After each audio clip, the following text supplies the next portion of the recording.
Hello viewers, నమస్తే. ఈ వీడియోలో సమోసా పౌచ్ని ఎలా స్టిచ్ చేయాలో చూద్దాము. దీన్ని సమోసా పౌచ్ అయినా అనొచ్చు, కాయిన్ పౌచ్ అయినా అనొచ్చు. ఇక్కడ దీని మెజర్మెంట్స్ చూస్తున్నారు కదా, ఒక పీస్ సరిపోతుంది. అది విడ్త్ వచ్చేసరికి 5 ఇంచెస్, లెంత్ వచ్చేసరికి 10 ఇంచెస్.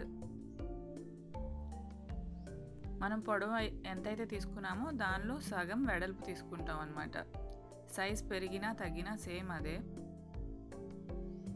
గోట్ నవ్వారు అలానే జిప్. ఇక్కడ మనకి వెడల్పు 5 ఇంచెస్ ఉంది కాబట్టి దానికన్నా ఒక 1 ఇంచ్ ఎక్స్ట్రాగా 6 ఇంచెస్ జిప్ తీసుకున్నాము. దానికి నవ్వార్, అలానే సైడ్ హ్యాండిల్ లాగా అంటే పెట్టుకోవడానికి గోట్ నవ్వారు. మనకు కావాల్సినవి అయితే ఇవి. ఇక్కడ గోట్ నవ్వార్ మనం 6 ఇంచెస్ తీసుకున్నాము. 6 ఇంచులు తీసుకొని దాన్ని కట్ చేసుకొని సగానికి మడత పెట్టి కుట్టుకుందాము.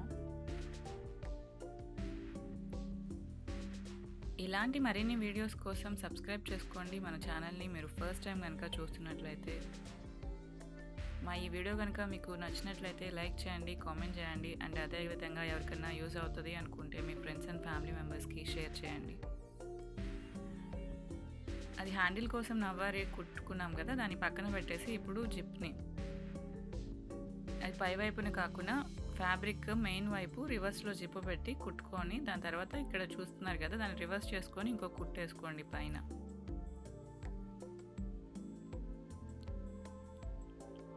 అలానే సేమ్ ఆపోజిట్ వైపు కూడా ఫ్యాబ్రిక్ని మడత పెట్టి జిప్ని అటాచ్ చేయండి. మీరు పెన్సిల్ పౌచ్ కనుక చూసినట్లయితే సేమ్ అదే ఎలా అయితే కుట్టామో ఇది కూడా సేమ్ అదే ప్రాసెస్.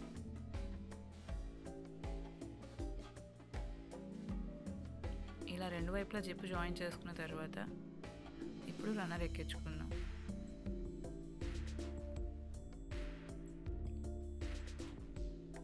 మీరు రివర్స్లో ఎక్కించుకోగలిగితే రివర్స్లో ఎక్కించుకోండి, లేదంటే పై వైపు నుంచి ఎక్కించుకొని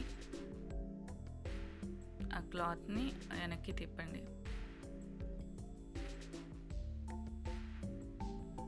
రన్నర్ ఎక్కించుకున్నాం కదా, కంప్లీట్గా బయటకి లాగేసి మళ్ళీ ఇంకొకసారి ఎక్కించుకోండి.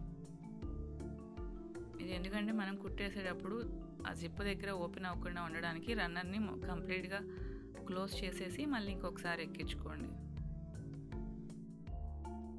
రన్నర్ ఎక్కించుకున్న తర్వాత పైనుంచి ఒకసారి అంటే జిప్ దగ్గర నుంచి సెంటర్ చూసుకొని ఒక టక్ పెట్టుకోండి. ఒకవైపు చాలు, రెండు వైపులా అవసరం లేదు.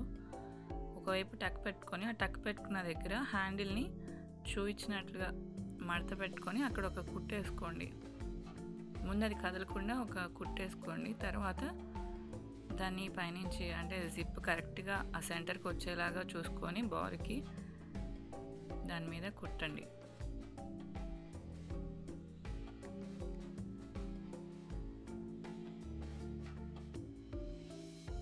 మీరు రఫ్ లాగినా పర్లేదు, లేకపోతే 2 స్టిచెస్ వేసినా కానీ గట్టిగా ఉంటుంది. తర్వాత ఎక్స్ట్రా ఉన్న జిప్ని కట్ చేసేసి ఇటువైపు మనం పైనుంచి కిందకి జిప్ వరకు ఈ చూపించిన విధంగా కుట్టుకోండి. అక్కడ జిప్ దగ్గర మాత్రం ఖచ్చితంగా రఫ్ లాగండి, రన్నర్ బయటికి రాకుండా. ఇటువైపు సెంటర్కి మడత పెట్టాము, అటువైపు మాత్రం పైనుంచి కిందకి బారికి కుట్టాం కదా. సో మనకి సమోసా పౌచ్ అయితే రెడీ అయిపోయింది. ఇప్పుడు దాన్ని రివర్స్ చేసుకోండి. కార్నర్స్లో కొంచెం కట్ చేసుకుని అంటే తిప్పుకోవడానికి ఈజీగా ఉండేలాగా నీట్గా కట్ చేసుకొని రివర్స్ చేసుకుంటే మనకి పౌచ్ అయితే రెడీ అయిపోయింది. మీకు ఈ ప్రాసెస్లో ఏమైనా డౌట్స్ ఉన్నా లేకపోతే ఇంకేదైనా మోడల్స్ కావాలన్నా కామెంట్ సెక్షన్లో తెలియజేయండి. మా ఈ వీడియో కనుక మీకు నచ్చినట్టయితే లైక్ చేయండి, కామెంట్ చేయండి. అండ్ అదేవిధంగా మీ ఫ్రెండ్స్ అండ్ ఫ్యామిలీ మెంబర్స్కి షేర్ చేయండి. మీరు కొత్తగా కనుక మా ఛానల్ని చూస్తున్నట్లయితే సబ్స్క్రైబ్ చేయండి.